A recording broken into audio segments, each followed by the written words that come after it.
Sit down.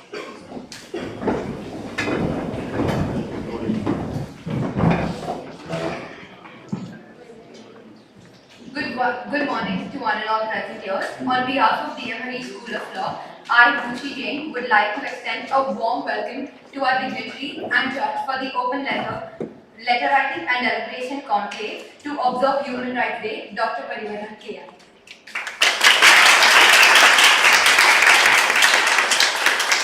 I would now request our dignitary and faculties to kindly light the inaugural lamp and commence the event on an auspicious note.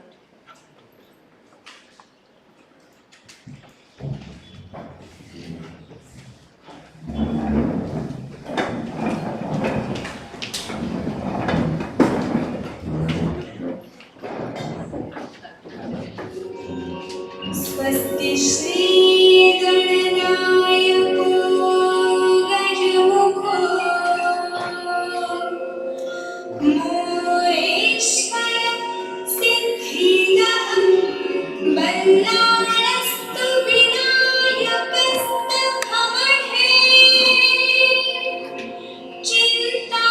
Chintamani severe लीलाजौ गिरिजात्मजौ सुभदो विघ्नेश्वरश्चोद्धरे ग्रामे राञ्जन संस्थितो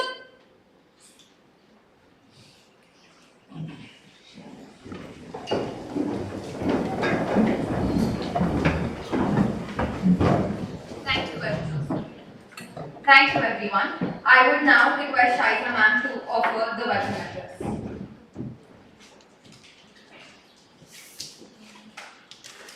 Thank you so much, Rushi, for giving me this wonderful opportunity to offer the welcome address for the Open Letter Writing and Deliberation Conclave. On behalf of everyone at DMRE School of Law, HSLC University, Mumbai, I, Professor Shahiza Irani, would like to extend a warm welcome to our dignitary, Dr. PARIVELAN KM, esteemed faculty at School of Law, Rights and Constitutional Governance, and Chairperson, Center for the Stateless and Refugees, TIS Mumbai. Thank you so much, sir, for accepting our invitation and gracing this conclave with your presence. 10th December is a monumental date in the history of mankind. In 1948, the United Nations General Assembly adopted the Universal Declaration of Human Rights, consisting of 30 articles which try to protect inalienable inherent rights of all. As a mark of respect, we observe Human Rights Day on 10 December every year. Today, we have amongst us someone who has extensively worked in the field of human rights, whether it is migration, displacement, disaster management, disaster risk reduction, and access to justice. Sir, I believe that under your esteemed chair, our participating delegates will be having an enriching discussion on everyday human rights issue which they have addressed in their open letters. Once again, thank you so much, sir, for being here today.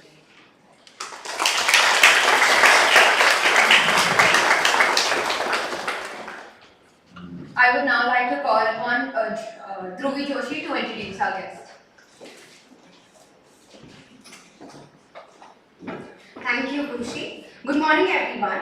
I'm pleased to introduce our today's respected guest of honor and judge for the competition, Dr. PARIVELAN KM. He serves as an associate professor at School of Law, Rights and Constitutional Governance and as the chairperson of Center for Statelessness, Refugee Studies, Tata Institute of Social Sciences. Previously, he had served at United Nations Development Programme for facilitating the post-tsunami recovery and at United Nations High Commissioner for Refugees and facilitated voluntary repatriation of Sri Lankan refugees as a part of peace process. He has also taught earlier at the Pondicherry University, Puducherry. Dr. PARIVELAN KM's areas of interest include access to justice, refugees protection or policy advocacy and statelessness issues, international humanitarian law, human rights, education in India, disaster management policy and practices, climate change and environmental governance in India, forced migration or displacement, ethnicity and conflict resolution, transformation and international relations for foreign policy. Some of his notable accomplishments include he has been nominated as an advisory committee member of the Sri Lankan Tamil Refugees Welfare Committee constituted by the government of Tamil Nadu. Member of editorial board Sardar Vallabhbhai Patel, National Police Academy Journal. Member of editorial board International Journal on Statelessness, Melbourne University, Australia. Founding member of Statelessness Network Asia Pacific Conference held at Kuala Lumpur, Malaysia in the year 2016. Faculty advisor at the Prime Minister's Rural Development Fellowship, this Government of India Program 2013-15. Member of National NGO Task Force of Community-Based Disaster Risk Management organized by the National Disaster Management Authority Government of India 2006 and 7. Dr. PARIVELAN KM has also guided doctorate and Masters in Philosophy research scholars and has also guided LLM students in their dissertations. Thank you.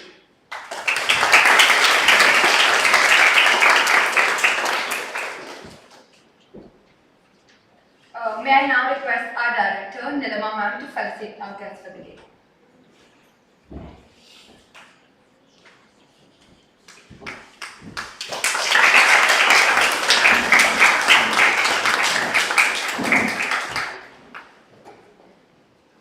Before we proceed, we would like to remind our delegates of the following rules of the open letter deliberation conclave. Every delegate will be given not more than 5 minutes to deliberate on their letter. When only 1 minute remains, our student will indicate the same to the delegate, and when 5 minutes are up, the delegates will be indicated to stop. Our delegates are reminded that reading from the letter is strictly prohibited. You can make pointers for the same and use them as mere references. Use of electronic devices is also strictly prohibited. Use of any indecent languages or any language which hurts any religious sentiments will result in automatic disqualification. The decision of the judge shall be final and binding.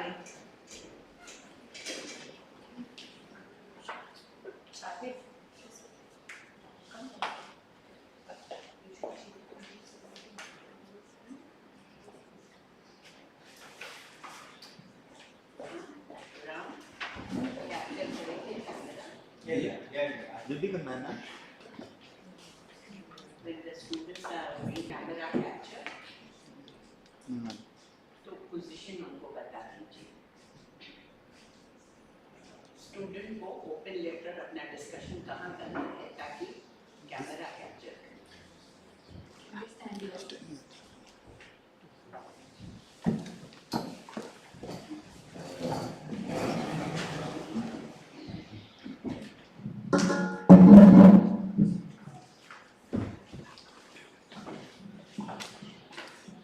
So let us begin with our first delegate and we wish best of luck to all our participants. Ritika Janmanji.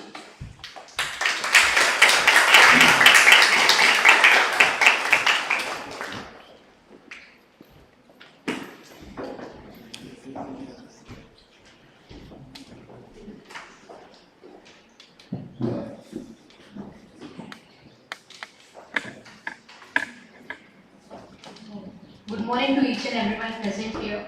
I have written the topic on marital rape. So my letter is related to marital rape and how does it violate human rights. So start with, a no means a no, be it said by a married woman or an unmarried woman. In India, it has been decriminalized. A marital rape is an act of forced sexual intercourse with one's spouse without their consent. India has been hanging on a thread in its fight to criminalize marital rape. There are 150 countries in the world which have criminalized marital rape, which includes countries like Russia, Austria, Argentina and Mexico, whereas India is one of the 32 countries where marital rape is not criminalized. Though there are many legal amendments and acts which have been enacted by our judicial system, which empowers, which are for the well-being and welfare of the woman, but decriminalizing marital rape is a loophole which affects the empowerment of women. Though Section 375 of the Constitution has been enacted, which says marital rape which pertains to criminal offence of rape, but the exception 2 of 375, which says that it exempts the unwilling sexual intercourse between husband and wife over 15 years of age from the definition of rape. This exception somewhere hampers a woman's right to enjoy it to the fullest. Majority of women in India are not mindful of the fact that they are victim of such heinous crime. More than 30% of women in India face such issues. To start with, the first article is Article 40, which provides with embodiment of equality. This means that each and every person is at par in front of law. A married woman is exempted from this legal right because of her marital status. A husband is being exempted from this because he is legally tied and bound by the holy rituals. A marriage doesn't mean that a woman should totally submit herself to the husband. It is even more difficult for an Indian married woman to face such issues and come out of these issues. There are many reasons. First are because of the fear of the so-called society sayings. Even though the abuse rate in India is high, but the divorce rate is less than 1% in India. It is the lowest in the world. It also says that a woman faces a mental trauma. Also, there is a fear of no financial support for a woman. Women have the right to protect herself. The next article which has been hampered of a woman is Article 21, which says right to life and person liberty. Before moving further, I would like to explain you what does personal liberty mean. Personal liberty which means a person has a freedom to act according to his choices, behave according to his willingness and his ideology until and unless he harms someone, issues or harms someone's ideology. A woman has her own life and she has the right to live a healthy and dignified life. But decriminalizing marital rape faces a mental trauma. A woman faces a mental trauma because after experiencing such an inhuman activity, she feels very disempowering, and also it becomes difficult for her to face the society. And also, a woman has her own life. She has the right to take decisions of her life. Consent of a woman matters even if she is a married or an unmarried woman, be it between an unmarried couple or husband and wife. Wife consent shouldn't be predetermined after marriage. It's her body, her choice, and that choice should be respected by each and every one of us. In the case of state of Karnataka versus Krishnappa, the Supreme Court held that sexual violence, apart from being a dehumanizing act, is an unlawful intrusion of the right to privacy and sanctity of a female. So this also explains us that be it an unmarried woman or a married woman, a sanctity of a female is being harmed. So finally, I would like to conclude that I, Ritika Janmanchi, firmly believe that the exception 2 of section 375 should be removed from the constitution. Neither a woman should be neglected from being a victim of such heinous crime. Neither a man should be neglected from doing such heinous crime. I would also like to say a quote by Susan Anthony. She was a social reformer and a women rights activist. No man is good enough to govern any woman without her consent. Thank you.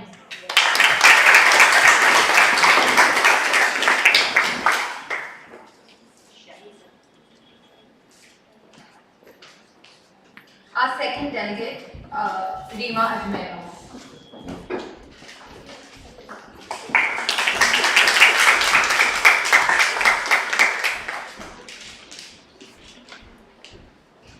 Good morning, everyone. My name is Reema Ajmerwala.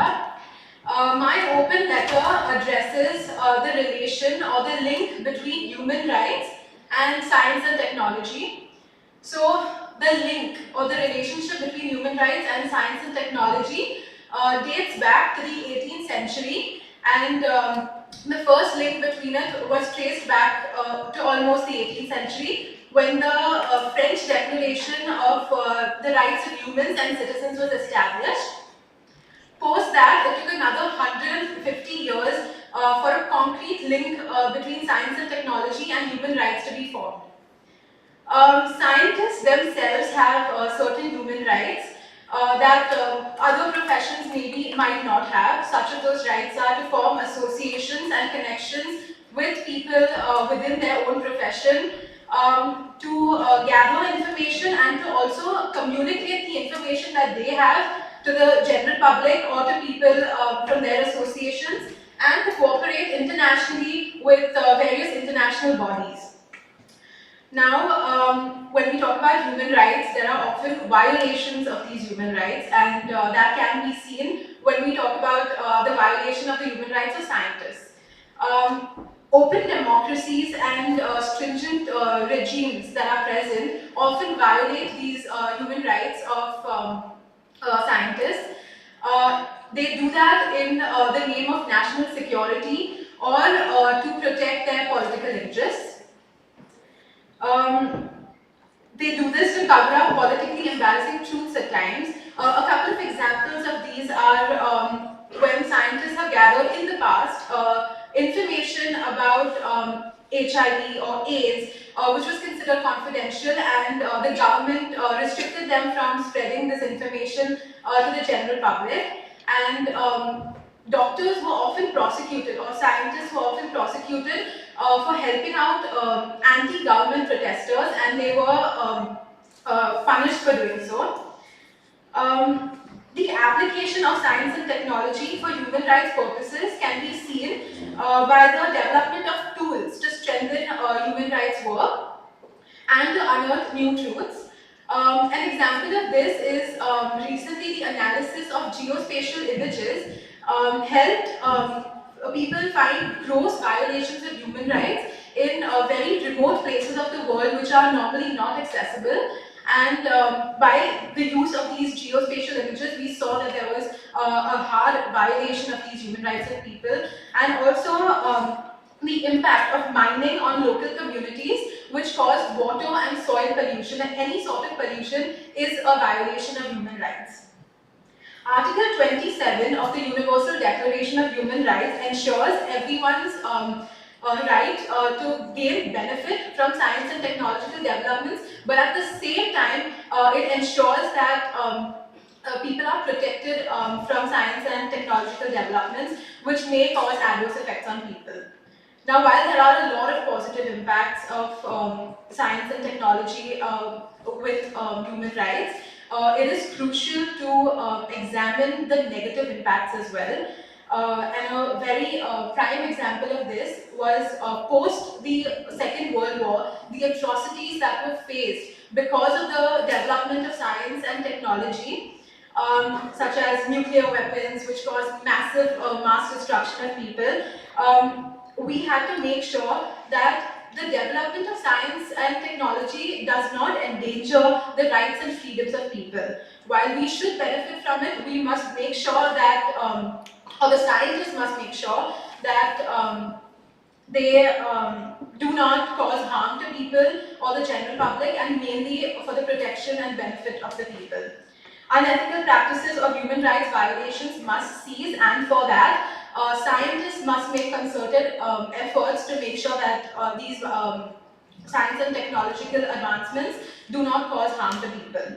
Also, a limit on the use of electronics to protect the rights of individuals must be made, and appropriate measures must be taken to limit the use of electronics and to prevent misuse. To conclude, I would just like to say that while science and technology has a massive role in benefiting the world at large, they can have negative impacts on people, and we must make sure that they don't take over us, and that our human rights, which are most essential, are always protected. Thank you.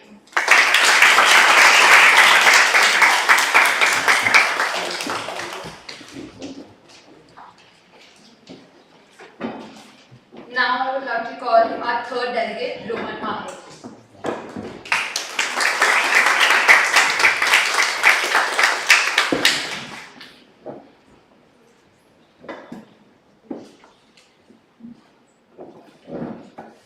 Very good afternoon, everyone.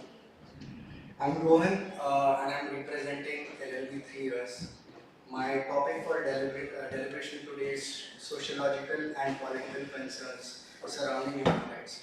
So to understand this first, it is important that to understand the concept of sociology and politics. So both these topics are very positive. Sociology as a topic, it deals with human relationship, with gender, economic policies and coexistence. On the other hand, politics, when we talk about politics, politics is mainly related to governance of it. And very recent examples we can take it as collective representations of people through politics. So, talking about a brief history of sociology. Sociology is basically, we can go back to ancient Greece, where philosophers like Aristotle or Plato. So these were the philosophers who actually introduced sociology. However, sociology as a subject can actually be traced back even to caves, where people would draw these drawings on the caves, and where we can actually understand the social structure there. So sociology and politics, they actually are harmonized and they gel well with each other, they go hand in hand. However, when we talk about human greed for power, control over their own fellows, it actually eclipses this harmony. So in India, talking about sociology and politics, I can take example. The word socialist was actually included in our preamble in the 42nd Constitution Amendment Act in 1976. However, in my view, it was a totally unnecessary action. The reason for this, because when we talk about justice for equality and economic justice was already there in the preamble. Again, when we talk about Article 14, where we talk about equality before law, so these are the thoughts which were already there in our constitution. So why the need for this word socialist to include in Constitution Amendment Act, and that too in a period where there was national emergency that was declared. So what I can say is basically political regime has actually under the masquerade of socialism has arm twisted its own civilian, displaying naked anarchism through state politics. So taking chronicles of emergency period in 1975. In fact, it was well before 1975 where there were some cases which are referred, like for example the R.C. Cooper case, where bank nationalization took place. Under the camouflage of land reforms, the lands were grabbed by people of individuals and trusts, and they were not rationally compensated. So this abuse of human rights was actually started well before 1975, before the national emergency, and this increased multiple fold in 1975. To give some examples, is where there was forced sterilization to control population. Again, a blatant abuse of human rights. There were media was controlled. There were illegal detentions of editors and journalists. And prominent people in India, for example, Maharani Gayatri Devi of Jaipur, was arrested under the draconian Coffee-Pusa Act under undeclared golden bill. So, and in more contemporary situations, what I can say is the situation is worsened. There is polarization has taken place due to radicalization. Politics has actually enrolled in the mind of people to ensure to stay in power. To drawing reference from a very interesting book that I am actually referring to each and everyone. The Silent Coup, a history of India's deep state, authored by famous journalist Joseph. He has mentioned that people were detained, and this period is from 1990s to early 2000. People were detained without any reasons. They were arrested, they were tried, and they were also imprisoned without any proper proof that they were involved in terrorist activities. So, okay, I'll just conclude. So, to conclude, it doesn't matter whether you are staying in a very cosmopolitan city or some rural area, whether you are staying in valleys of Kashmir or northeastern India. The sociological and political concerns, they are different attires, but the soul underneath is the same, that is abuse of human rights. Thank you.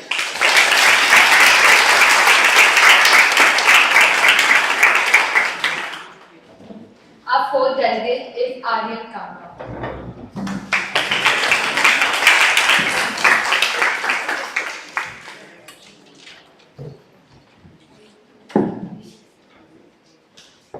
So, good afternoon, respected teachers, esteemed judge, and my cherished co-colleagues. My name is Aryan Kanga, and the topic I'm going to speak on today is effect of climate change and global warming on human rights. So, the Constitution of India, under Part 3, guarantees certain fundamental rights which are essential for human growth or individual growth. Also, Article 21, one of the most prominent articles mentioned in the Indian Constitution is that right to life or right to live with dignity, and that also includes right to clean and healthy environment. Now, I don't mean to disregard any of the topics which have been designated by our respected teachers and also the topics that have been spoken by our speakers, but I believe that this is the most grave and serious threat towards human rights because it leads to multitude of deaths. So, in the year 2019, only air pollution caused 2.3 million premature deaths in India. And I am not talking about noise pollution or deforestation, only air pollution. Also, child stunting is projected to be increased by 35% in India only by the year 2050. And according to IQ Air's air quality report, India is the fifth most polluted country in the world, having 58.1 micrograms per cubic meter. So I think it's a really grave and serious issue. Also, every year 6.7 million people die due to pollution. 6.7 million people. And the last decade, according to IPCC's, that's sixth assessment report, it stated that the previous decade, that is from 2010 to 2020, was the warmest and hottest in the past 1,25,000 years, and also the level of CO2 has been the highest in the past decade since the past 2 million years. And we also have lost, 1.2 trillion tons of ice melt every year due to global warming. Now I've stated these facts and statistics. Now, what can we do to curb pollution or make sure that we can restrain ourselves from causing any environmental degradation further? So I believe it is a give and take situation. If we take from environment, we are obliged to give it. Are we obliged to do something that will protect our environment? Just like a minute thing like planting a sapling every Sunday or Monday or whenever you want to do that. Also, I believe the government is quite flawed in this sense because in the year 2019, the government imposed a rule stating that in Delhi, and yeah, sorry, I forgot to mention a fact that the PM2, according to PM2 terms, Delhi is the most polluted city, and you all will be stupefied by the fact that out of the top 50 most polluted cities in the world, 31 of them belong to India's territorial jurisdiction. 31 of them. And yeah, so I'll come back to curbing pollution. So it's not only the government's job, we as citizens also have certain duties, corresponding rights and duties of course, but I believe the government is quite flawed. As I mentioned, in 2019 it stated a rule that in Delhi, cars having an even number should be driven, private cars should be driven only on Mondays, Wednesdays and Fridays, and odd numbers should be driven on Tuesdays, Thursdays and Saturdays. So it was this rule was implemented in a quick succession without any lapse of time. There was no planning, organizing, there was no vision, mission. So I believe the government, if it's implementing a rule, they should first make sure that it is well organized, because for 4 days, I don't believe in a city like Delhi, people can use public transport, because the population of Delhi is so much. So where would those people go who can't use their private vehicles? And also, I on personal basis, I'm a part of ZBS, which is the Scouts and Guides organization. So what we do is basically every Sunday we go and we just plant one sapling, and we click photos and post it on social media, promote awareness, environmental related awareness. And also I believe in the 2016-17, everyone started naming the festival of Diwali, that we should refrain ourselves from bursting firecrackers. I completely believe if for the next 7 years the entire population, that is 140 crores, the entire population refrains themselves from bursting firecrackers, the PM2 rates would reduce by 40%. But I don't believe it is right or morally and ethically right to just blame and hold one factor or aspect accountable. There are many factors like passive smoking, then burning of fossil fuels, or even using private and public transportation. So I believe if we want to hold accountable, we should hold every aspect and work towards.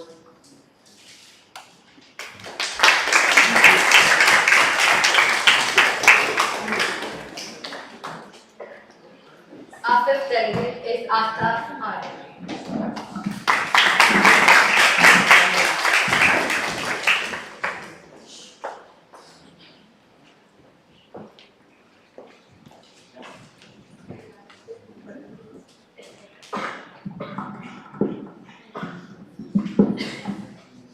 Good afternoon, respected sir, teachers, and everyone present here. I, Asa Arya from DA LLB, Semester 1, would like to deliberate on the topic of human trafficking on this very crucial occasion of Human Rights Day. To start off with a quote by Mother Teresa, she said, "Human rights are not a privilege conferred by government. They are every human being's entitlement by virtue of his humanity. Human trafficking is the recruitment and transportation of people for the purpose of forced labor, sexual slavery, and commercial sexual exploitation for the traffickers and others. It may lead to forced marriages, organ removal, and organ transplants, and much more. This activity mostly violates the most fundamental rights of humans, that is to live freely. It is a right against exploitation, freedom, liberty, and education. It is also known as human smuggling. It is prohibited under Article 23, Section 370 of the Indian Penal Code. A heinous crime that violates the rights of millions and has become an illegal business overall. Top countries that execute are India, China, Bangladesh, Africa, and many more. Major concerns of survivors are the conditions that they are in. They are subjected to rape, starvation, they are mentally tortured, beaten, and drugged. They are mostly under the age of 18. Major reasons as to why it takes place: high demand for cheap labor, generous profits, survivors are sold for lower rates and for labor or servitude. It also includes sex trafficking, which again generates vacuum profits for commercial sex. The legal or possible solutions that we could come up with are strict law enforcement, so that if we cannot end this chain, we can at least reduce it to a certain amount. Multiple awareness programs could be set up, and also rescue programs could be set up. We as a whole could fundraise. In the context of human trafficking, what often comes to our mind is women or girls who are trafficked. But that is not the case. It is even the men who are trafficked for labor, for sex. They are the silent survivors who do not come out and talk about it. Here we cannot gender stereotype, as it is a major crime against humanity. There are two cases that I would like to deliberate upon. One is a case from India where a teenager was sold thrice within 4 months, and he was raped multiple was almost 30 years older than her. This is one case out of so many out there. There was also a case about a man, yes, a man who had come to US. He was a single father who wanted to give a good life to his daughter, but instead he was sent to a farm in Louisiana where he was forced to work. He was starved. He had to work from 5 a.m. till midnight or even late. He was not allowed to have water throughout the day. He was often forced, and if he refused to work, he was threatened that his daughter would be harmed. To conclude, this crime has become inevitable and has become a global stumbling block. It is between the survivors and the rights of them. We as citizens or normal humans could empathize with them and stand in the middle to human trafficking before it is too late.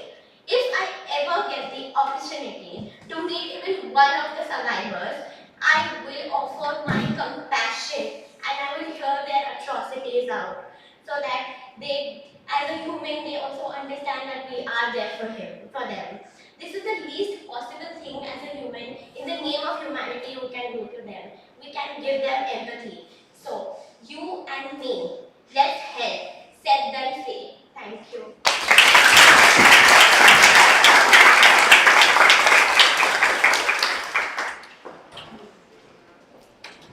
Our next delegate is Prakriti Parmar.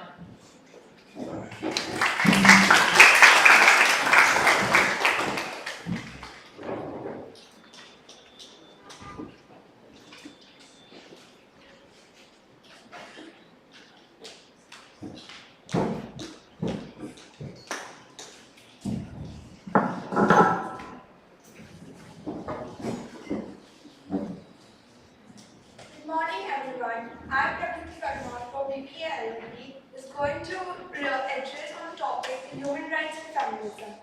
We all are entitled to human rights. This includes the right to live, for the violence and the discrimination, to educate, to own the property, and to earn an equal wage. But across the globe, many women and girls are still facing the discrimination between the sex and the gender. Gender inequality underpins many problems who are affect the women and the girls, such as domestic and the sexual violence, lower pay, access to education, and inadequate health care. For many years, human rights movement have fought hard to address this inequality campaign, to change the law and taking the streets to demand their rights and respected. We do mean that when we talk about the women's rights, what are we fighting for? Just an example, I want to ensure that in Pakistan, although the voting is a constitutional law, but there are many women who have been prohibited to vote because of their committees. Sexual and reproductive rights. Everyone should be able to make the decision about their own body. For many years, women's rights movement have fought hard to address inequality. Every woman and girl has sexual and reproductive rights. This means they are entitled to equal access to health and services like safe abortion, whom they want to marry, when they want to give a birth to a child, when and with whom. Women should be able to live without fear on the gender-based violence, including rape and sexual violence, female genital modifications, forced marriage, forced pregnancy, forced abortions, and etc. But there's a long way to go until all women can enjoy these rights. For example, many women and girls around the world are still unable to access safe and legal abortion. In several countries, people who want to and need to end their pregnancy are often forced to them, and their lives are also on the risk or go to jail. Gender-based violence is when violent act as a committee against women and LGBTI people on the basis of their orientation, gender equality, and sex characteristics. Gender-based violence happen to women and girls and disappropriate numbers. Globally, on the average of 30%, all the women who has been in the relationship have experienced physical and sexual violence against their partners. Women are more likely to the victims of the sexual assault, including the rape, and more likely to the victims so-called as honor crimes. Violence against women is a major human rights violation. It is a responsibility of the state to protect the woman against gender-based violence. Even domestic abuse being closed doors. It might seem like an obvious point, but we cannot have a free and equal society until we are everyone free in our state. Until women enjoy same rights as men do, the inequality is problem in everyone.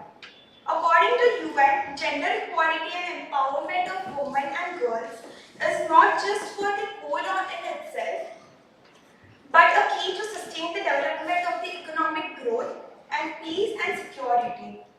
Women's rights are human rights. Protecting women's rights means the world a better place. Although grassroots movements have done so much effort to change it, but everyone comes together to support the women's rights, we can so much be stronger. We are stronger when we work together. By working alongside individual activities and campaigns on the ground, as well as the running our own targeted campaigns and movements. Thank you.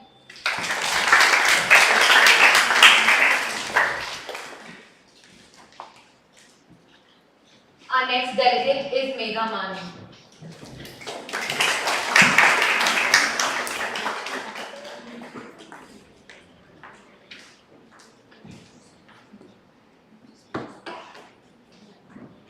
Thank you. The older I get, the more I realize the things that cost nothing have the most value in life. Why am I quoting this today? Because we, the Gen Z, have forgotten the value of human rights. Human rights have played a very vital role in each one of our lives. I, Megha Manu from BBLLB Honours Sem 1, greeting you all a very good afternoon. So, as we all know, we are gathered here today to deliberate upon the open letters that we have written on human rights violation. So, moving on to that. In the year 1947, India saw its independence.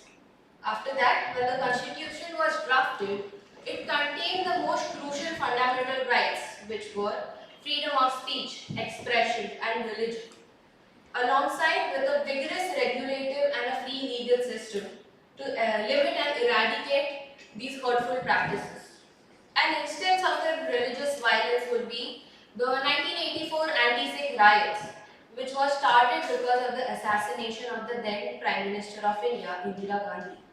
This was a coordinated fermentation against the Sikh community, which brought about killings of around 3,000 Sikhs in New Delhi and roughly around 8,000 in India. So the Sikh community was slaughtered fiercely. And another instance would be the 2002 Gujarat riots. This was a communal violence between Hindus and minority Muslims. The Godhra train consuming occurrence in which around 60 Hindu pilgrims were burnt alive as the train was set ablaze on Godhra station. This became an issue in the riots and which led to numerous days, 3 consecutive days, and brought about killings of around 1,000 innocent Muslims. So now that I have stated the blunders that humans have created in the past,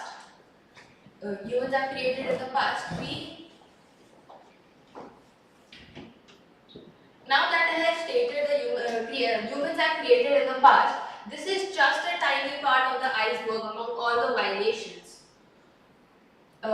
We don't have an exact number of human rights violations as of now, but a prominent part of the violations include LGBTQ violations against LGBTQ privileges, child rights, extrajudicial killings, and all those topics that my fellow mates spoke on. Human life is sacred for all of us. So we must not be confused with what freedom is. The basic fundamental rights are simple: the freedom of speech and expression, the right to religion and worship, the right to assembly and right to petition. The wind of change is blowing through the country, and whether we like it or not, the growth of national consciousness is a political fact. However, the government, alongside with our general public, are taking satisfactory advances to eradicate these hurtful practices in the country. Thank you.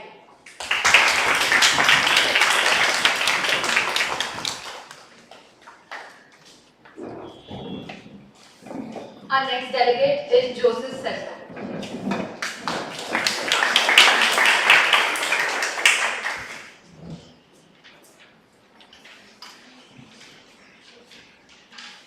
Good afternoon, everyone present here, respected sir, teachers, and my dear my fellow students. I would like to start off with a quote by Dr. Martin Luther King Jr. He said, "A right delayed is a right denied," which holds true because we all sentient human beings. We all sentient beings, and which means we do not have the right to steal someone else's fundamental rights. We cannot silence anybody, because if we silence anyone, it's basically like locking a bird in a cage, because a bird has wings for a reason, which is to fly. Same with we human beings, we have the right to live a comfortable and peaceful life. Dividing a group of people into dividing people into groups and being biased towards them is not only harmful to the groups but also to you, because if a person is full of hatred and if a person is very hurtful to other people, they will live the life full of lies. Also, so is there a solution to all of this? Well, there always has been a solution to all of these. The solution has also been enhanced by technology. Due to the advancement in science, for example, forensic science, the use of the use of biosensors helps the investigators pinpoint the criminals. For example, in the Ted Bundy case, we all know who Ted Bundy was. He was a very ferocious and a very clever criminal. However, due to the bite mark that was found on the victim's body, they were able to pinpoint the target. Also, there is a method in forensic science, immunochromatography, which basically helps the scientists collect data as fast as possible and also accurate enough. You can take examples from the COVID-19 testings, and also these testings also help find harmful substances in the human body, for example, drugs.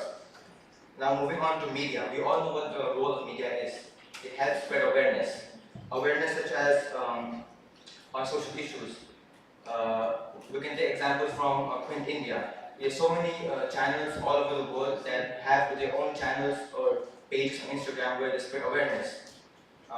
They spread awareness in their own language. So every part and every corner of the country knows about these issues. And they know about these issues. We can also take examples from content creators on YouTube and Instagram. These content creators create 10 to 20 minute videos on YouTube, and they describe or they point out the faults of society. You can take documentaries on YouTube such as the war crimes that was committed during World War I and World War II. You can take examples such as the History Channel, which we all know we watch on TV. They also have their own channel. They also have their own channel on YouTube. Now, moving on to electronics, for example, CCTV. We know that CCTV is almost there in every corner of the street. This prevents criminals from acting out. This prevents criminals from committing the crime, because now they feel like they are being watched and they have to be very careful in their crimes. So this prevents the crime and also helps provide justice. Moving on to smartphones. Smartphone also, as we all know, that it's available to all of us. We can make calls, we can record, and we can upload videos, which basically helps in documentary. It helps in documenting a lot of human rights violations. For example, Black Lives Matter. For example, in Black Lives Matter, when George Floyd was killed, we all could see it on Instagram, Facebook, YouTube, because it was recorded by people, by several people. So I will conclude by saying that we should be grateful that we are living in a generation where technology is so advanced that no one is scared to stand up for their rights, no one is scared to speak out. And although I believe that there can still be some improvements made, I believe that we are on the right track. Thank you.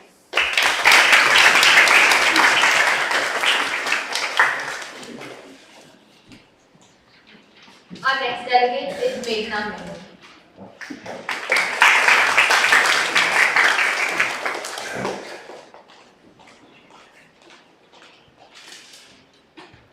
Good afternoon, everyone, and I'm here to speak on the topic of domestic violence.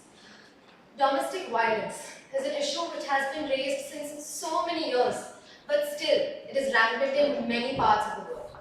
Let me define domestic violence. Domestic violence can be defined as a pattern of behavior in any relationship that is used to gain or maintain control and power over an intimate partner. In spite of the Domestic Violence Act 2005, there are people out there who are still not vocal about this serious issue and rather choose to be ignorant about it.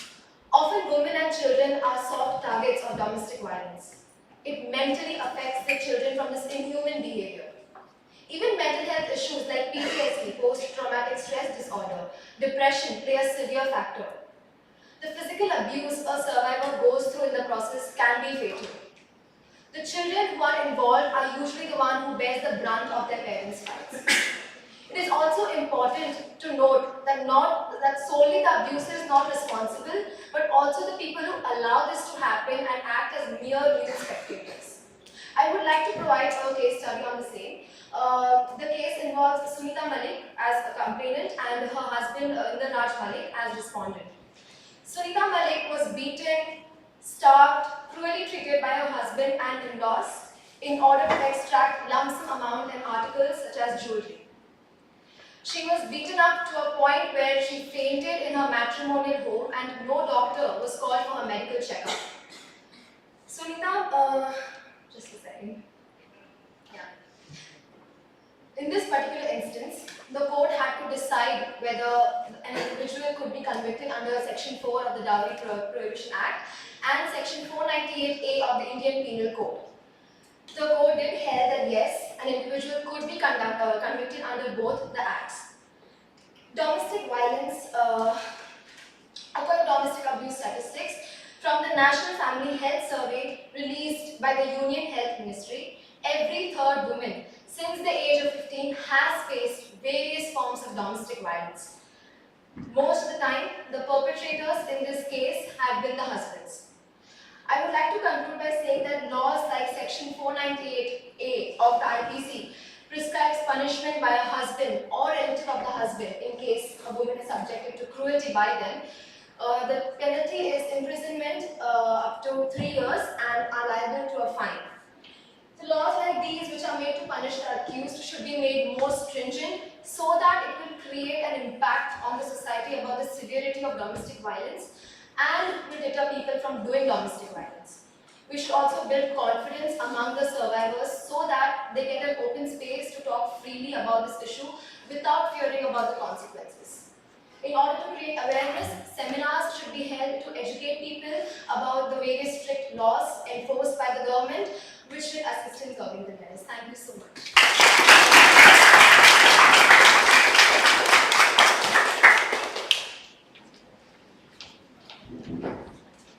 Our last delegate is Gaurav Aswani.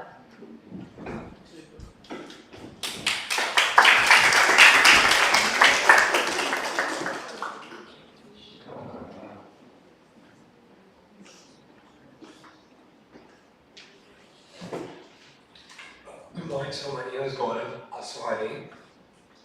Not 5,000, not 50,000, not 500,000, not 5 million, not 50 million, 500 million lives silently suffer due to horrid working conditions each year. When we think of human rights violations, we think of foreign lands, we think of genocidal dictators, we think of bloodthirsty war generals, but seldom do we think of working conditions. As Indians, we must learn from history.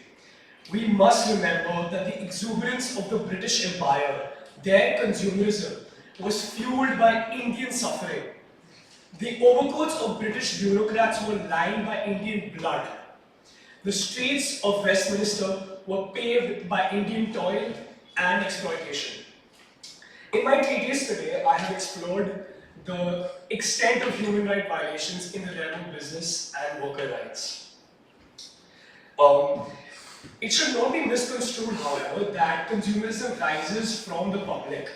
It is actually fed to us by the uber rich, by big business and the corporatocracy. We are made to believe that if we feel sad, a hot piping meal from Zomato delivered straight to our doors is the solution. That if we don't look good, if we feel bad about our appearance, Nykaa has just the product for us. Or if you want to embellish our social status, improve our social standing, then iPhone is the thing. The mannequins of consumerism keep growing heavier and heavier each year, polluting the environment and subjugating workers and the most disadvantaged. To quote Dr. Martin Luther King, I would say, the long arc of the moral universe bends towards justice. The foibles of modern society and of consumerism will be remedied eventually, as most things are. But this will require a long and arduous war on our part, a spiritual war, a vociferous rejection of consumerism, a vehement rejection of materialism that is unabated. We need to usher in a new spiritual age where personal freedoms and human rights are given the sanctity that they deserve. Thank you, sir. Thank you.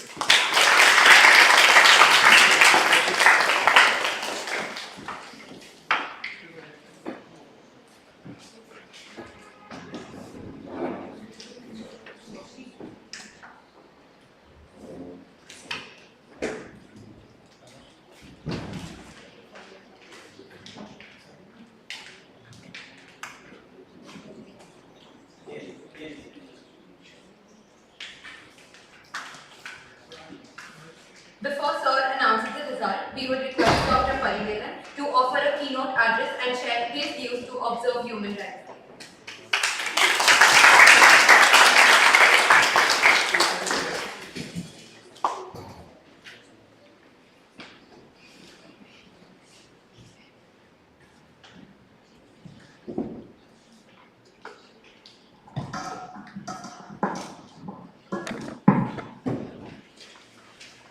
Very good afternoon to everybody. At the outset, my heartfelt thanks to the College D.M. Harish School of Law.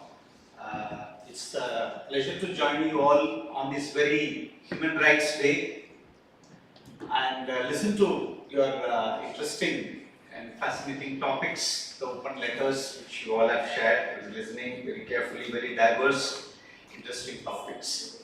Well, I'll speak for a few minutes, but I just wanted to also keep it a little dialogical to interact with you. Can anyone tell me what is the theme of this year's Human Rights Day? Every year they announce some themes. Anyone? What is the theme for this year?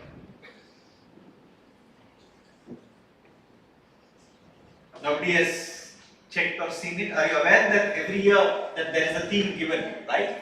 So the theme for this year is dignity, freedom and justice for all, right? That's the theme given by the United Nations, and I think some of you referred in your presentation that, or probably during the introductory speech, that why do we celebrate Human Rights Day? What is the reason for choosing 10th December? Anybody? Is it a random day? Why do we celebrate human rights, especially on this day? Of course, human rights is relevant for every day and everydayness, right? Human rights have to be part and parcel of our life. But why do we celebrate on 10th December? So after World War II, it was declared by United Nations on 10th December 1948 that this day will be celebrated. So basically, whatever atrocities or especially on the Jews. You're a little closer, yeah. It's the end of World War that many realizations happen. And one of the important culminations is that December 10th is the day where the Universal Declaration of Human Rights, realizing the horrors of the World War II, you're right, and we have the Universal Declaration of Human Rights proclaimed and adopted by the United Nations, that this will become the universal human rights for all. Even there were debates about culture, each one having their own cultural relativism, and somebody even argued for Asian values, and that's different from the Western values of human rights, which are very individual-centric. All these were debated, and nevertheless, finally, they agreed on the 30 principles, and that is the reason why we are celebrating human rights, because December 10th is the day United Nations adapted it and made that it is universal for all, devoid of cultures, nation states, borders, boundaries, gender, race. That human rights is for all. That's where we celebrate this day. That's another component. The very declaration of human rights, universally, we should acknowledge that it is not just some Western-centric principle. From the West they decided that human rights for all should come in and all that. It is actually, a major contribution done even by one of our eminent Indian representatives. Anybody aware that who would have represented India into the Universal Declaration of Human Rights deliberations? No, closer but not. It is Dr. Hansa Mehta. She represented India, and it's not symbolism that she just went there. I just want to highlight, a woman representing into the Human Rights Forum. She goes there, and there are a lot of tall leaders, who are there and deliberating on that. And she makes an important contribution. Let's remember that as well when we're talking about human rights. It's not just from Western-centric. I'm just saying that how even an Indian representative contributed, who represented all of us. She goes there and asks that, why do you call these human rights have to be, a kind of a male-centric language which they were using, human rights for men kind of a thing. So assumption is that men constitutes women, men constitute everyone. She goes and asks a very basic question. Why can't the human rights be for men, women and children? Everybody is struck, An Indian woman in 1948 goes and asks the question, why can't the human rights be for men, women, children, for all? And they change the language. Mind you, they change the language, they accept her proposition, and that's how an Indian representative makes a contribution in the international fora. Very important for us. You go and read some of these archives in Geneva, human rights deliberations, how did they formulate? You come to know this interesting information, which I happen to travel and look into that. What I'm saying is, it's very inspirational to have human rights for all. It is inspirational to think that human rights is not just on one day. On this day, we are only coming and thinking, where are we? How are we moving? How are we progressing in promoting and protecting human rights? It's not just for one day we talk of human rights and forget it. And maybe the most important thing is from all the threads which you all spoke, ranging from marital rape to environment, climate, science and technology, many themes you have touched upon. What is important is those who are empowered, it is our duty to ensure that we could protect the human rights of those who are marginalized and vulnerable. That's very important. Women, children, Adivasis, Dalits, whoever it may be, or in an international context, whoever may be denied, deprived of the rights, it is our duty, those who are educated and empowered, that we need to strive to protect their rights, stand for others' rights, has been also the theme in the previous years. So it's very important that human rights is understood well in all its facets, right from the Universal Declaration of Human Rights. We have had several other things, covenants on civil political rights, some of you referred, social, economic, cultural rights, There have been talk about how to prevent genocide. They have been talking about racial equality. We have been talking about gender equality. We have been talking about child rights through Child Rights Convention has come up, and many things which keeps evolving. Human rights has come a very long way, and in the late 80s, 90s, even in India, we have adopted a human rights law. We have created a framework, an institutional mechanism called the National Human Rights Commission, State Human Rights Commission, and variety of commissions for minorities, for women, for children, like that. We have created the structures, and we all are trying to work towards it. But if you ask me that, have we achieved everything? No, we have not achieved not even 1/10 of what is required, whether within the country or outside the country. Right? We have several violations which keeps going on in spite of all the awareness, all the institutional mechanism. We are having a lot of human rights violation which goes on in several facets in our life, and we need to keep striving to address them. Even at the global level, you have inequalities, you have discriminations, you have problems which goes on, and one of them is also followed when you have conflicts, when you have persecution, that people also flee from that country, that they no more feel safe. They go to other countries. What do we call them? What do we call them if somebody is affected and fleeing to another country? A student of law, please. Asylum seeker. Sorry? Asylum seeker. Asylum seeker, very good. Asylum seeker is one word. Any other word we can also use? Refugees, very good, fair enough. So asylum seeking, refugees are also one arena. I work very closely last 20 years. I keep working. I worked with UNHCR, facilitated the Sri Lankan refugees on the ground long back when peace process was there in Sri Lanka. And that had given me the dimension of not just our own citizens. If somebody else from another country is affected and flees to your country, it is also on the basis of empathy, on the basis of compassion. We protect them, take care of them. Tibets have come from the China-occupied Tibet region. His Holiness Dalai Lama and his followers have come. We have given them gracefully a place to even run their government in exile. They are living in India. We have given the asylum to Sri Lankan refugees. Why, even if you go to the history, you will see very interestingly the Zoroastrians, the Jews in the 10th, 11th century, they have been persecuted, they have come, and India has been a land of hospitality. We have had that. We don't need international law to tell us that you need to protect, right? We do have conventions which deal with refugee protection and things like that. But beyond that, we do have our way of protecting. I'm saying hospitality, care, protection has been there. So what we also need is connecting with human rights, humanitarianism. Today, variety of issues which are there around the globe, humanitarianism. Just 10 days back, I was telling your colleagues, your director, your faculty colleagues, are telling that I was actually traveling to Istanbul.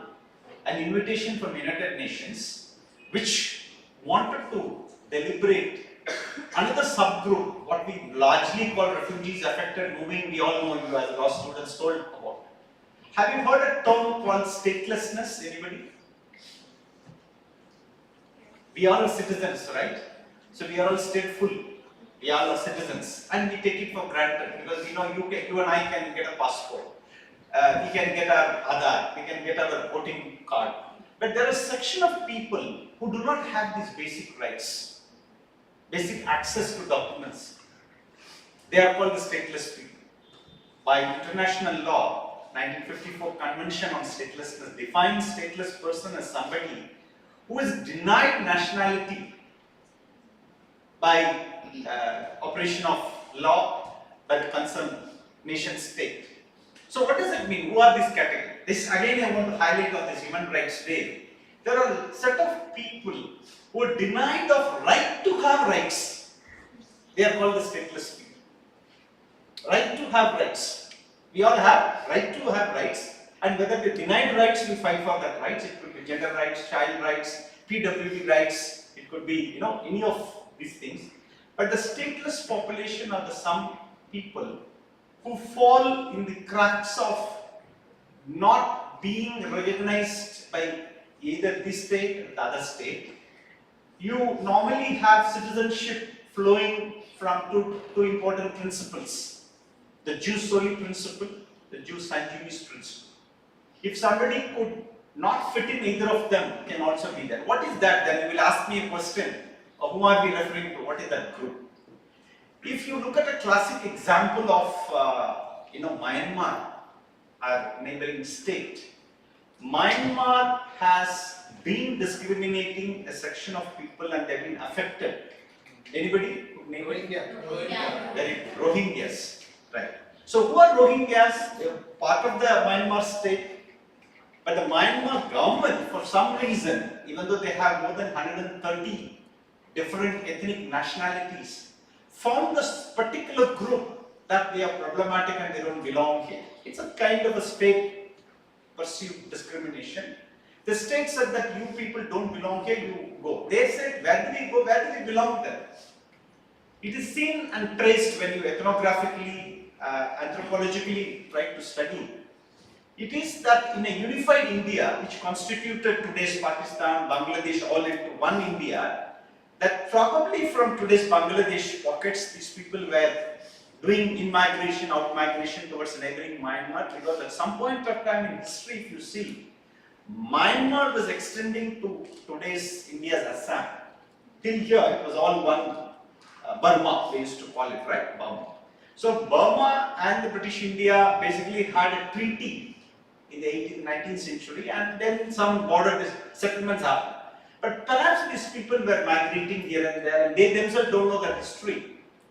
And they live assuming that they are part of today's Myanmar, but Myanmar decided that they don't belong here, nor they are accepted by Bangladesh. This is where precisely that they don't belong anywhere. When you don't belong anywhere, you become stateless. So they are one segment that they are stateless, and they are fleeing Myanmar and becoming refugees. Therefore, they are stateless refugees even. It's a very complex category, which took long time for United Nations to take cognizance of this problem.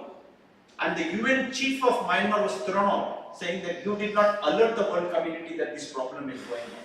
Now, United Nations have clearly done a study and declared that it is a genocide which has happened in Myanmar. These group of people were systematically, culturally targeted and persecuted. There were rapes, there were murders, there were arbitrary detentions. Many things have happened which affected the community so badly that these Rohingyas have moved around helplessly and ended up becoming floating coffins. What is floating coffin?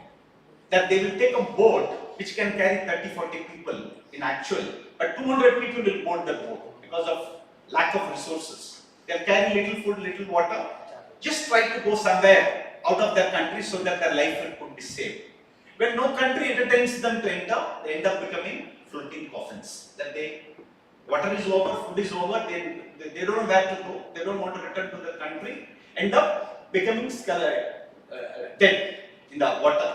So all these bodies were tracked later on. Somebody referred science and technology, one of your presentations.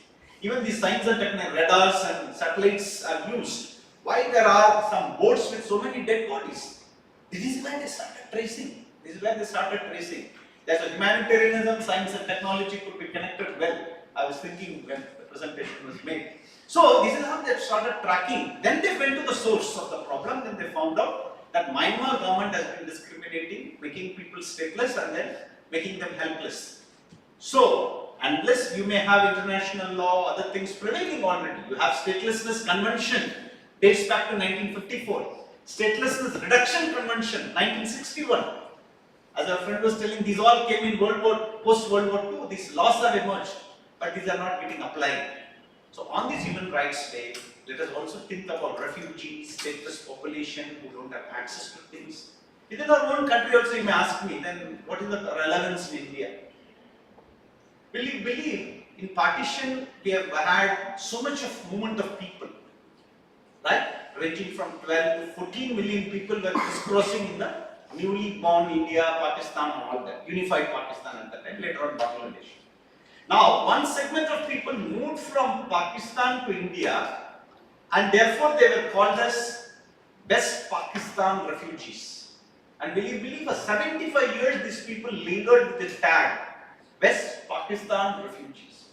Where did they go? They went to Jammu and Kashmir.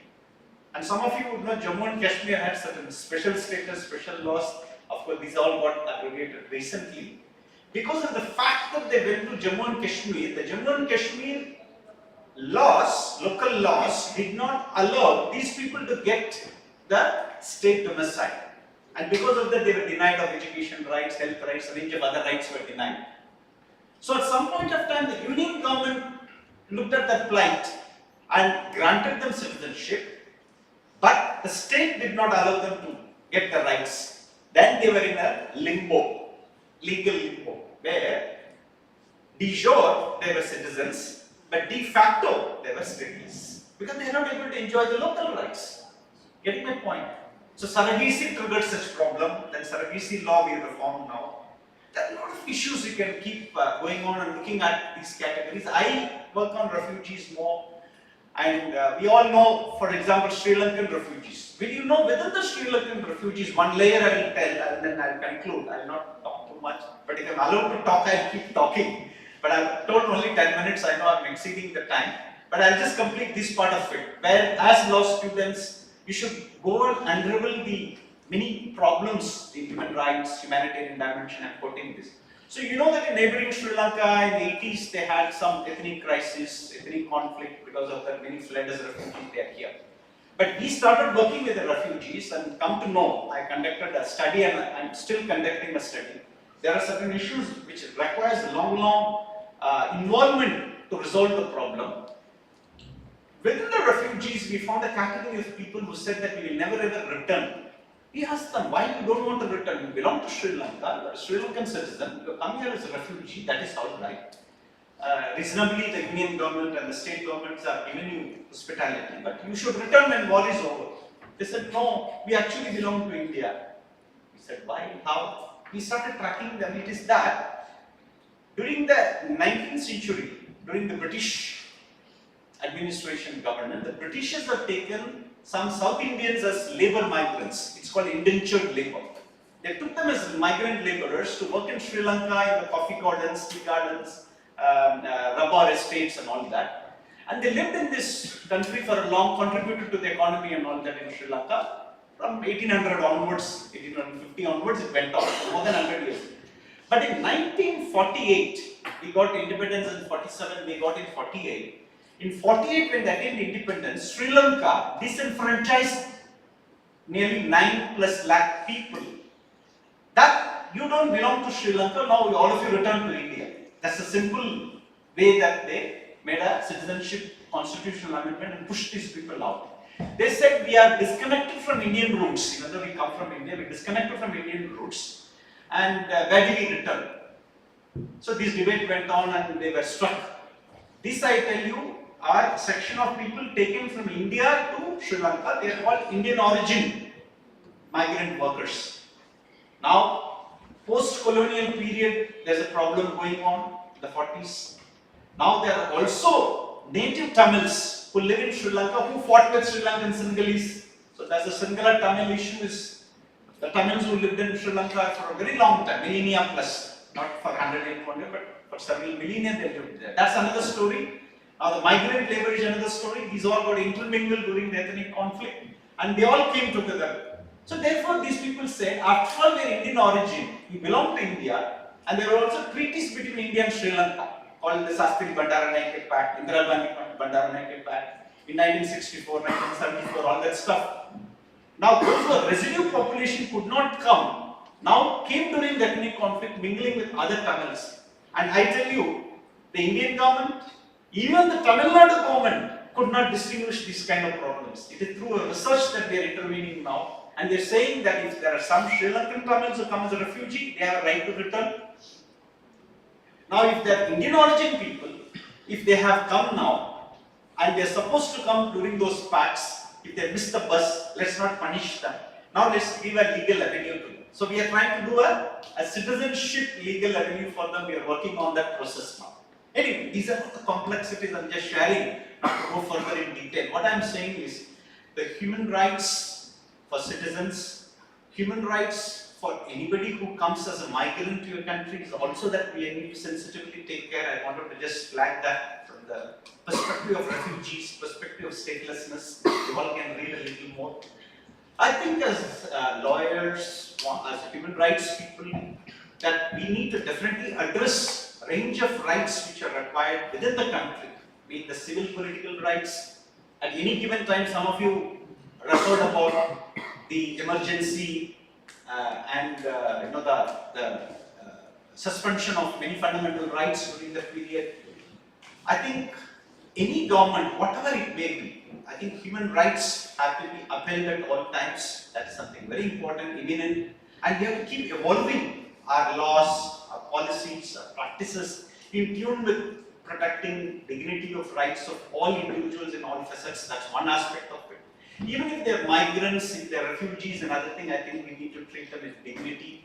We need to take care of such people as well. There are also international mechanisms, last one line, that there is something called Universal Periodic Review, UPR, which scrutinizes every 4.5 years where is the status of human rights. Fortunately, India is not that bad in that global picture, but we need to improvise a lot. A lot of questions which are asked, for example, why India signed the Convention on Torture, why we have not yet, implemented in our legislations.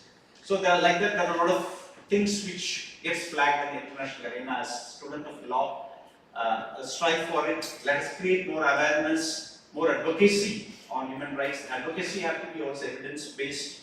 I'm happy to see a lot of interesting themes you all have mentioned, ranging from gender, rights, science, technology, human trafficking, variety of them, climate, all that you have touched upon.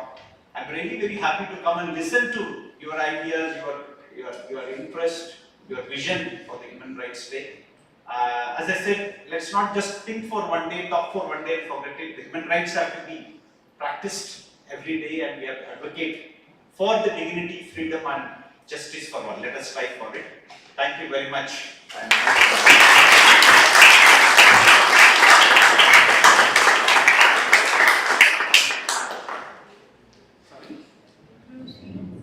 We have to 1, 2, 3, we have to announce all of that. Yeah, I will do that. A minute I will get. So the students have questions. You can, please. I think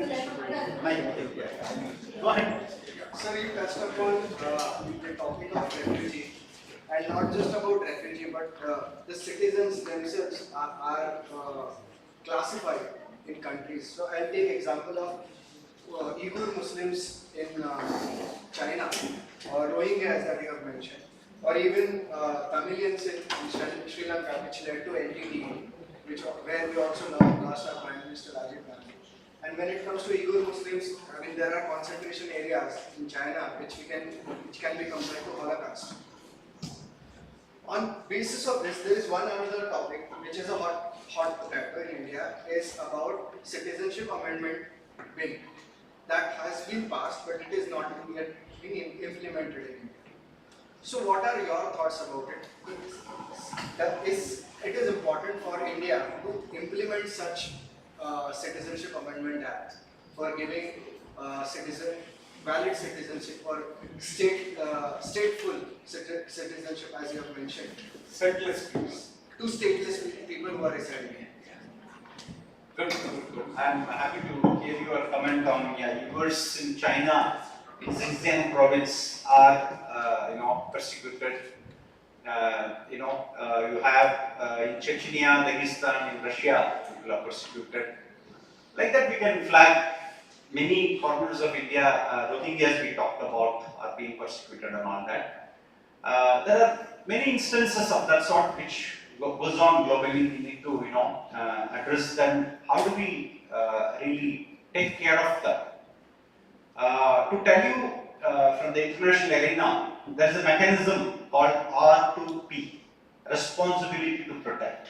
This is a UN mechanism which is available. If anything goes wrong, there has to be an early warning and there has to be an intervention and prevent. But this is in principle there, but in practice it lacks mechanism, because post-Rwanda genocide, post-Yugoslav crisis, these mechanisms were created in 2005 by world community and all that. But still they are effectively being working on the ground. And still there's a long way to do that. Because there is always a tussle between collective responsibility at the global level versus national sovereignty. Where some country will say like Myanmar, it is my country, my territory. I will not allow anybody to scrutinize what I am doing. But as I told you, that human rights is something, a mechanism to scrutinize. Nobody can say that it is my country, therefore I will not allow others to come and measure my standards of governance, my way of treating my people, the way I will treat my minorities and all that. Even some of you referred about Godra and other stuff also, right? So we also have all these contexts that, it's even now, India is also scrutinized. Even your own survival, business, trade, relations, diplomacy, these all are now related even to the way you have human rights. So that's something very, very important that we take care of. The human rights with certain standards, certain dignity cannot be compromised. But there are nations, quote unquote, they are called as rogue nations, which will behave the way they are. For example, North Korea. Nobody can go and understand what is North Korea, how the people live, what is their living condition. We are not allowed to do that at all. There are other countries which similarly shield. And that shouldn't be the case. We should be open enough to say who we are and what is happening to us. And all that are very, very important. What was your second phase of question? So is the Citizenship Amendment? Yes, CAA. Yeah, I got it. Yes. Yeah. Citizenship Amendment Act. If you look at it, one way it may sound that it's a progressive one to protect the rights of minorities in the 3 Islamic countries. That's the application of it. That's Bangladesh, Afghanistan, Pakistan. 3 countries when if minorities are affected, they will be taken care, they can come to India in a shorter duration. Basically just reducing the time period. Instead of 12 years, 6 years. They can just in 5 years or so, they can avail their rights. That's how it talks about. Now one fundamental problem is that we are a secular country, secular constitution. If anybody is persecuted, devoid of religion, should be the case where they should be allowed. That's how I look at it. Many of us look at it. So the government says, as of now, we are taking the measure. They are not denying that, but they are saying, as of now, if the minorities in these 3 Islamic countries are affected, they can come here. Meaning the Hindus, Christians, other things can all come to India and then they can avail citizenship. We are not denying any citizens of India. We are not denying. That's what they argue. But when you juxtapose CAA with other components like NRC, National Register of Citizens, it becomes a little tricky. That's where, if an Indian citizen is scrutinized by a documentation called NRC, which happened in Assam, if it is extended to other parts, that I don't have papers today, then I am denied first of all a right. Then if I happen to be Muslim, I am not a Muslim, but if I happen to be a Muslim, then I can be kicked out under the CAA because I don't get protection under that also. So what I am just saying that in nutshell, CAA should be broad-based. Why? As I am saying, I am working also on other groups, I am arguing now the point. Why it should be only Bangladesh, Afghanistan, Pakistan? Why can't be Sri Lanka included? Minorities are persecuted. Why can't you include Myanmar? After all, at some point of time, India, Myanmar have deep connections, very closely related. So we argue that in that case, the Rohingyas will get protected. In that case, Sri Lankan Tamils will get protected. Therefore, it should be broad-based, we feel. But I would say this way, to put it in a positive perspective. CAA probably can be an initial first step, but that's not a final step, that's not enough. We need to broad-base it to break 2 things. One, remove the religious barrier, remove the geographical barrier. Then it becomes more universal and it is then connected to human rights. That's something. Any other questions from anybody else? Okay. Thank you, Dharma. Thank you so much, sir.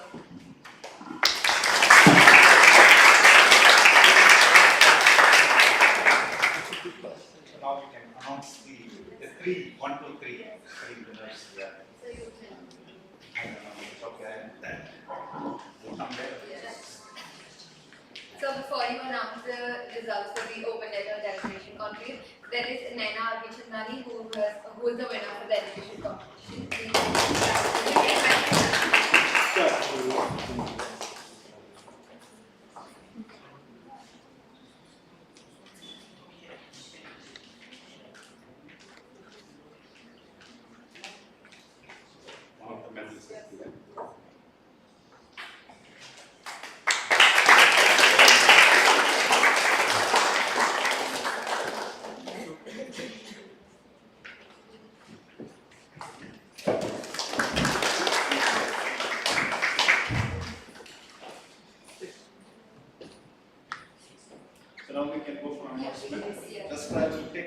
seconds to consolidate.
Shall I? Yes, So,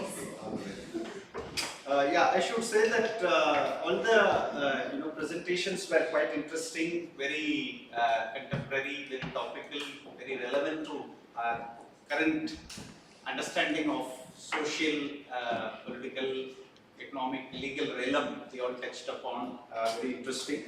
I'm just trying to follow the criteria given by the organizers in terms of originality, creativity, thematic issues, and language skills. These are broadly the four categories, and it's very tough to finally divide and give it, because all of them had its own unique presentation. So all the presentations are good. If I'm announcing, don't think that those who are not selected aren't good. All of you have presented well.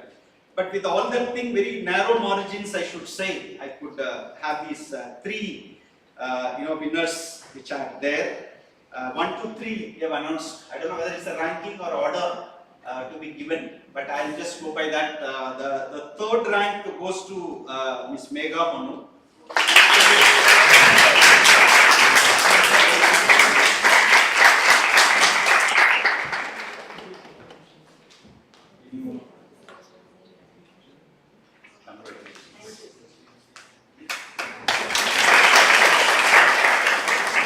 The second award goes to Miss Ashta Arya.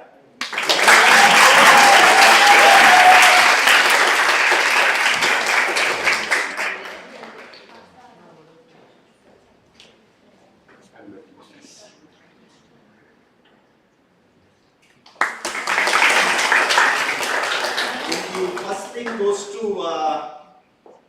Ritika.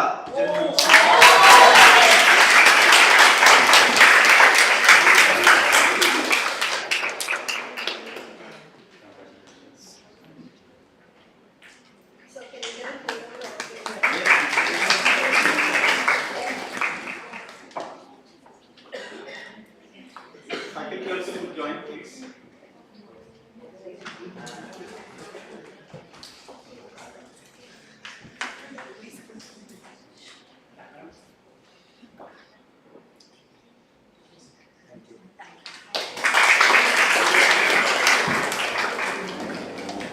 So, thank you very much. It's a very short time, I should say, to processing, and I enjoyed listening to all the other presentations as well. So, congratulations once again to all the presenters.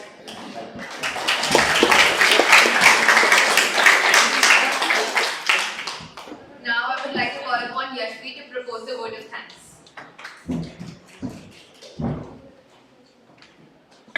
On behalf of Dear Honey School of Law, HSLC University, I, Yashvi, would like to extend a vote of thanks to Dr. PARIVELAN for taking time out and being present with us today. Through the course of the deliberation session and Dr. PARIVELAN's keynote speech on human rights, we have come to add to our understanding of the significance of human rights and will strive to create awareness of the same. I am sure our students will be motivated to create an interest in this field as well. Thank you so much, sir. We have learned a lot from you, and we look forward to learning and hearing from you in the future. Thank you.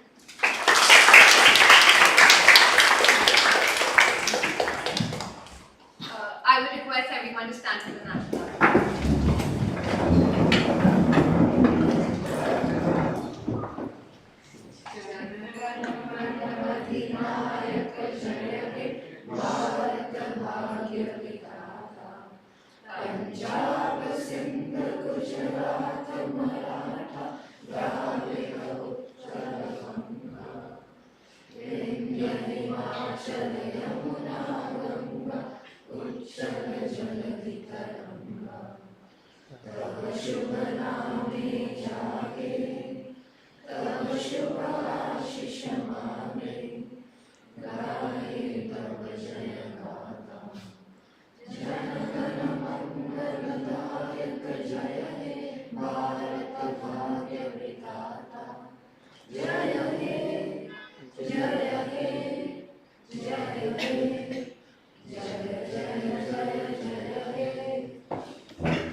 Thank you so much, everyone. I would request all the students to stay back.